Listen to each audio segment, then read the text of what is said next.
టమాటా అధిక వినియోగంలో ఉన్న కూరగాయ ఇది. కిలో ₹1.5కు దిగజారినా, అమాంతం ₹50కు ఎగబాకినా అది టమాటోకే చెల్లుతుంది. ధర దక్కినప్పుడు అపురూపంగా చూసుకునే టమాటాను ధర లేని సమయాల్లో కోత కూలీ కూడా దక్కక రోడ్డుపాలు చేసిన సందర్భాలు ఎన్నో. అందుకే ఎన్ని ఒడిదుడుకులున్నా ఒక సీజన్లో కాకపోతే మరో సీజన్లోనైనా కాలం కలిసొస్తుందనే ఆశతో రైతులు టమాటాను సాగు చేస్తుంటారు.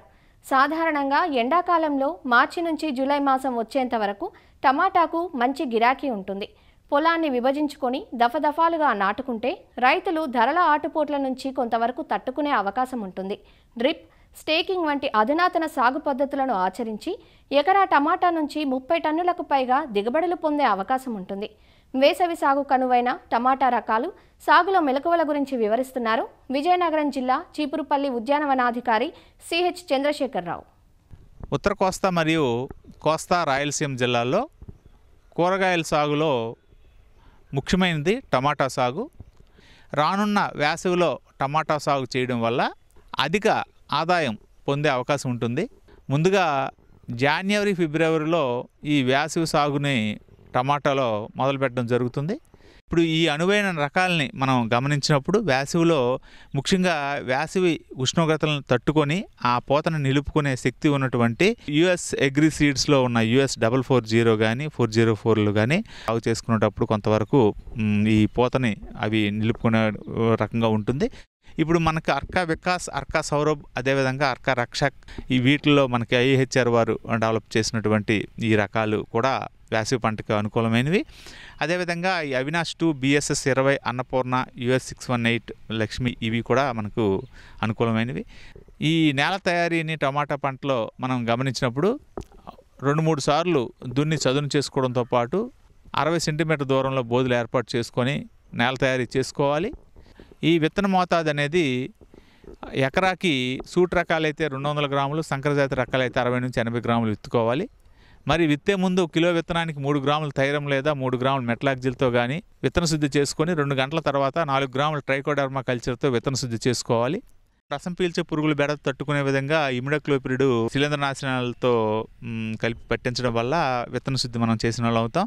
టమాటా పంట నారు పోసి నారుని ప్రధాన క్షేత్రంలో నాటుకోవాలి కాబట్టి నారు పోసే విధానాన్ని మనం గమనించినప్పుడు ఎకరా పొలంలో నాటడానికి 4 చదరపు మీటర్ల విస్తీర్ణం కల 6 ఇంచీలు ఎత్తైన 8 నుంచి 9 నారు మళ్ళను తయారు చేసుకోవాలి. నారు కుళ్ళు సాగకుండా ముందు జాగ్రత్తగా లీటర్ నీటికి 3 గ్రాములు కాపరాక్సి క్లోరైడ్తో నారు మళ్ళీ అంతను శుద్ధి చేసుకునేలా ఈ నారుకులు రాకుండా మనం అరికట్టవచ్చు.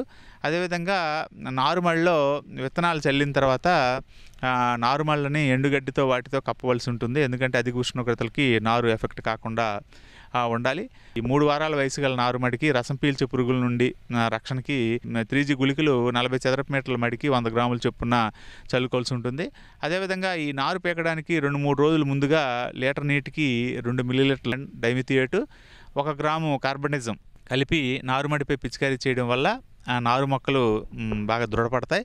మరి ఈ రకంగా చేసుకుంటూ 3-4 ఆకులు ఉన్న మొక్కల్ని ప్రధాన క్షేత్రంలో నాటుకోవడానికి వీలుగా ఉండేటట్టుగా మనం తయారు చేసుకోవాల్సి ఉంటుంది. ఈ వేసవిలో బోధుల మధ్య అడుగున్నర, మొక్కల మధ్య 1 అడుగు దూరంలో పెట్టుకొని మనం నాటుకోవడం అనేది వేసవి టమాటాలో మనము చేస్తాం. పోషక యాజమాన్యాన్ని, ఎరువుల యాజమాన్యాన్ని గమనించినప్పుడు టమాటాలో చివరి దుక్కులో ఎకరాకి 6 నుంచి 8 టన్నుల పశువుల ఎరువు వేసి కలిగి దున్నించాలి. మరి అదేవిధంగా నాటేటప్పుడు 24 కిలోల భాస్వరం అంటే 150 కిలోల సూపర్ ఫాస్ఫేటు, అదేవిధంగా 24 కిలోల పొటాషియం ఇచ్చే ఎరువులు అంటే 40 కిలోల మ్యూరేట్ ఆఫ్ పొటాష్ వేసుకోవాలి. 48 నుంచి 60 కిలోల నత్రజని 3 సంపాలల్లో 30వ రోజు, 45వ రోజు, 60వ రోజు వేసుకొని పైపాటిగా బోధులను ఎగవేసుకోవాలి. మరి పూత దశలో లీటర్ నీటికి 20 గ్రాములు యూరియా కలుపుకొని పిచికారీ చేయడం వల్ల అధికంగా దిగుబడి 15 నుంచి 20% అధికంగా దిగుబడి పొందవచ్చు.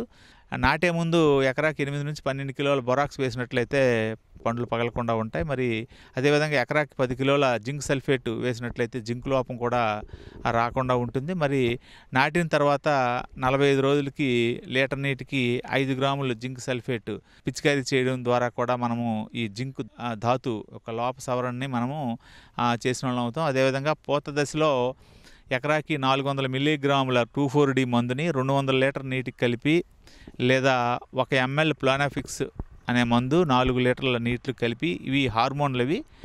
ఈ హార్మోన్లు కలిపి పిచికారీ చేస్తే పూత పిందె నిలిచి ఎండాకాలంలో మంచి దిగుబడి అనేది రావడం జరుగుతుంది.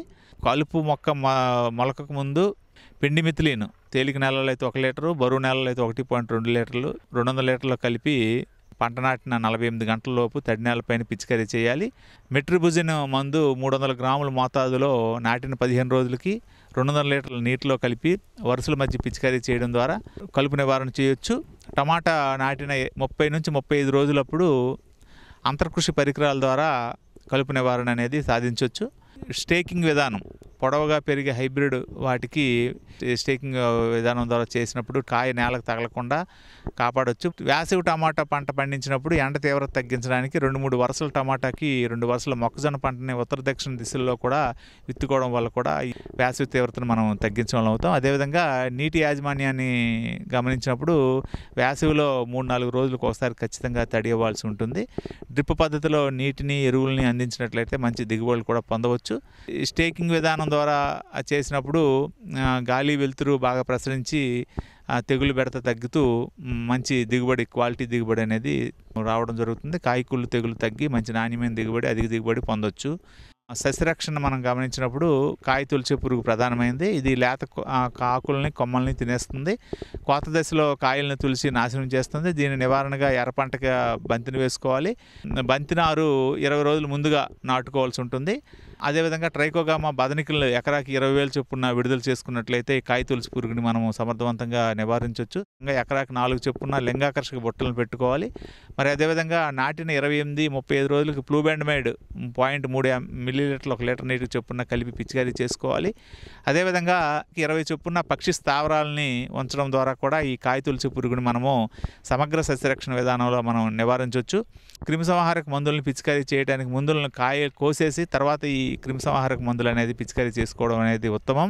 ఈ రకమైనటువంటి సమగ్ర సస్యరక్షణ పద్ధతి చేసినట్లయితే మనము క్వాలిటీ దిగుబడి మరియు నికర దిగుబడిని పొందుతారని ఆశిస్తున్నాం.